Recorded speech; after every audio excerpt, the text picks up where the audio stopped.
Hello guys, welcome to my YouTube channel డైనీ బాబు. అందరు ఎలా ఉన్నారండి? బాగున్నారా? ఏం చేస్తున్నారు? చదువుతున్నారా?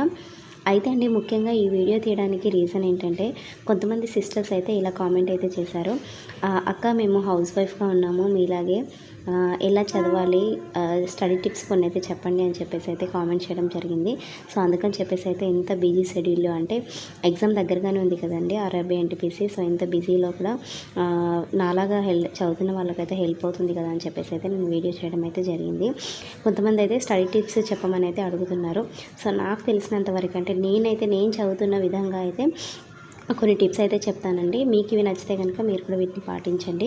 ఒక హౌస్ వైఫ్గా ఉండైతే జాబ్ కొట్టడం అనేది చాలా కష్టమైన తరం అండి. ఎందుకంటే అది నేను అనుభవిస్తున్నాను కదా. సో చాలామంది ఫేస్ చేస్తున్నారు కూడా. అలానే మనం జాబ్ కొట్టలేమని కాదు, జాబ్ కొట్టచ్చు. బట్ దానికి కొన్ని అయితే మనము అన్నీ వదిలేసుకోవాలి. సో అవేంటంటే నేనైతే చెప్తానండి. ఫస్ట్ ఆఫ్ ఆల్ అయితే ఒక హౌస్ వైఫ్గా ఉండి చదువుతున్నప్పుడు అయితే మనకు ఫస్ట్ అయితే ఒక హస్బెండ్ సపోర్ట్ అనేది అయితే ఉండాలండి. సో పిల్లల విషయంలో అయితే, పిల్లలు ఉన్న వాళ్ళైతే హస్బెండ్ సపోర్ట్ ఉంటే కనుక తన పిల్లల్ని చూసుకుంటే మనం చదువుకోవచ్చు. ఒకవేళ అలా హస్బెండ్ ఒకవేళ సపోర్ట్ లేకపోతే కనుక పిల్లలంటే వాళ్ళు పడుకున్నప్పుడు చదువుకోవడం అనేది మనకు సేఫ్ టైము. అలా అని చెప్పేసి డే అంతా అయితే వాళ్ళు పడుకొని ఉండరు కదా, ఒక 1-2 అవర్స్ అయితే పడుకుంటారు. సో అలాంటి టైంలో అయితే మనం ఆ టైం అయితే క్యాచ్ చేసుకొని అయితే చదవడం అయితే మనకి ఇంపార్టెంట్ అండి. అయితే ఫస్ట్ ఆఫ్ ఆల్ ఏంటంటే, ఇక్కడ ఆర్ఆర్బీ ఎన్టీపీసీకి ప్రిపేర్ అయ్యే వాళ్ళకైతే చాలా దగ్గరలోనే ఉంది ఎగ్జామ్. ఒక 1.5 మంత్ అయితే ఉంది అంతే. సో అందుకోసం అని చెప్పేసి అయితే నేనైతే ఈ వీడియో తీయడానికి అయితే ముందుకు వచ్చాను. ఫస్ట్ ఆఫ్ ఆల్ అండి, మనకు సిలబస్ అయితే చాలా ఉందండి. సో మ్యాథమెటిక్స్, రీజనింగ్ కానీ, యాప్టిట్యూడు, జాగ్రఫీ, సైన్స్ ఇలా అయితే చాలా ఉన్నాయి, హిస్టరీ. సో ఇవన్నిట్లో మనం అయితే ఫస్ట్ ఏ సబ్జెక్ట్ చదవాలనేది అయితే మనం టెన్షన్లో ఉండిపోతాము. అందుకని చెప్పేసి మీకు ఒక టిప్ చెప్తున్నాను. ఏంటంటే, ఫస్ట్ టిప్, మనకు ఏ సబ్జెక్ట్ అయితే వీక్గా ఉంటుందో, మనం ఏ సబ్జెక్ట్లో అయితే వీక్గా ఉంటామో ఆ సబ్జెక్ట్ ఎంచుకోవడం అయితే బెస్ట్ అండి. అంటే ఎవరైతే వీక్ సబ్జెక్ట్ ఉంటుందో ఎవరికైతే వాళ్ళైతే ఫస్ట్ చదవాల్సిన సబ్జెక్ట్ అయితే మన వీక్ సబ్జెక్ట్ని అయితే ఎంచుకొని చదివితే కనుక మనకు కొంచెం కాన్సన్ట్రేషన్ అనేది వస్తుంది. సో సెకండ్ పాయింట్కి వచ్చేస్తే, మనం చదువుతున్నప్పుడు అయితే ఆ వీక్ సబ్జెక్ట్ని చదువుతున్నప్పుడు ఏ సబ్జెక్ట్ అయినా పర్లేదండి. సో మీరు ఫస్ట్ వీక్ తీసుకున్నారు కాబట్టి వీక్ చెప్తున్నాను. వీక్ సబ్జెక్ట్ చదువుకున్న వాళ్ళైతే ఫస్ట్ ఆఫ్ ఆల్ మనం చదువుతున్నప్పుడు మన నోట్స్ అనేది మనం ప్రిపేర్ చేసుకోవాలండి. మనం నార్మల్గా ఇలా బుక్ తీసుకుని టెక్స్ట్ తీసుకొని చదువుతూ వెళ్తూ ఉంటే వాటిపైన కాన్సన్ట్రేషన్ అనేది, లేకపోతే గుర్తుపెట్టుకోవడం అనేది మనకు ఇబ్బంది అవుతుంది. సో మనం ఏంటంటే ఓన్గా నోట్స్ ప్రిపేర్ చేసుకున్నాం అనుకోండి, దాన్ని బట్టి మనం రాస్తూ ఉంటాం కాబట్టి మనకు అవన్నీ తొందరగా గుర్తుండడానికి అయితే ఛాన్స్ ఉంటుంది. సో వీకెస్ట్ సబ్జెక్ట్ అయితే ఎంచుకోవాలి. తర్వాత మనం ఓన్ నోట్స్ని అయితే ప్రిపేర్ చేసుకోవాలి.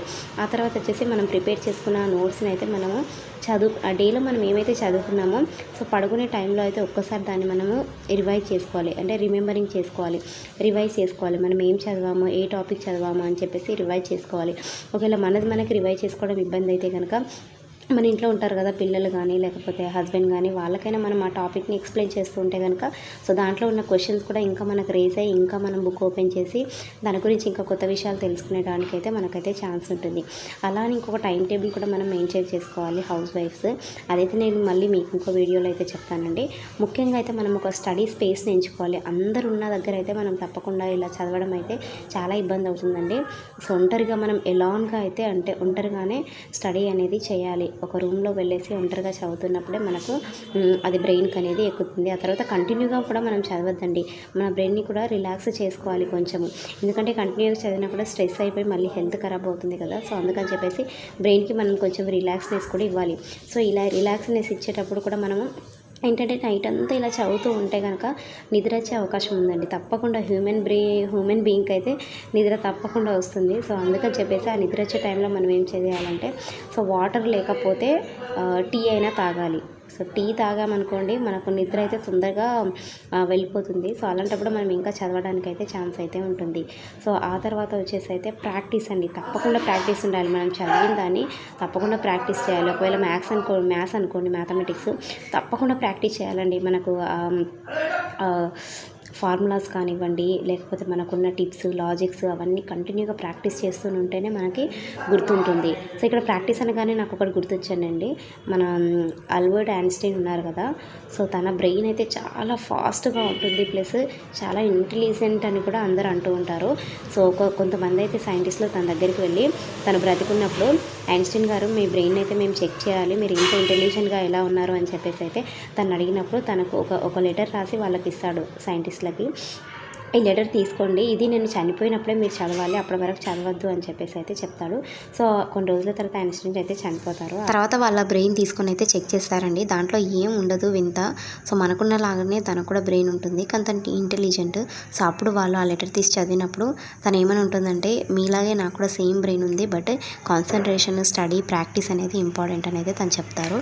సో ఇక్కడ మనం దీని కథ నుంచి మనం ఏం నేర్చుకోవాలంటే, ప్రాక్టీస్ అనేది ఇంపార్టెంట్, ప్లస్ కాన్సన్ట్రేషన్ ఉంటే కనుక మనం ఏదైనా సాధించవచ్చు. ఇవండి ఈరోజు నాకు తెలిసిన టిప్స్ అయితే చెప్పాను. సో నాలాగా ఎవరైతే హౌస్ వైఫ్గా ఉన్నారో వాళ్ళైతే తప్పకుండా ఈ టిప్స్ అయితే పాటించండి, మీకు ఎంతో కొంత అయితే హెల్ప్ అవుతుంది. ముఖ్యంగా ఇంకో విషయం అయితే నేను చెప్పాలనుకుంటున్నానండి.